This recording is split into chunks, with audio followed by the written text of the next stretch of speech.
যদি কেউ আমাদের মধ্যে শেখ হাসিনার সাথে হাতাহাত করার প্ল্যান করে, ষড়যন্ত্র করে, তাহলে আমরা তাদেরকে মির্জাফর হিসাবে ঘোষণা করছি। শেখ হাসিনার সাথে কোনো বৈঠক নেই, কোনো আলোচনা নেই, শুধু দাবি একটা, দাওয়া একটা, ওই গণভবন দখল করতে হবে। জনগণের গণভবন জনগণের কাছে ফিরিয়ে দিতে হবে ইনশাআল্লাহ। রাজি আছি ইনশাআল্লাহ।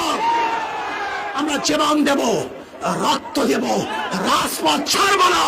শেখ হাসিনা উৎখাত করেই ছাড়বে ইনশাআল্লাহ। এক দফা, এক দাবি, শেখ হাসিনা কবে যাবি? এক দফা, এক দাবি, শেখ হাসিনা কবে যাবি? শেখ হাসিনা এখন যাবি। এক দফা, এক দাবি, ইনশাআল্লাহ। আন্দোলন চলছে, চলবে, চলতে থাকবে। আগামীকাল গণমিছিলে সবাই অংশগ্রহণ করবেন, কেউ ঘরে থাকবেন না। যদি মরার জন্য হই, আমরা কেউ মরবো না।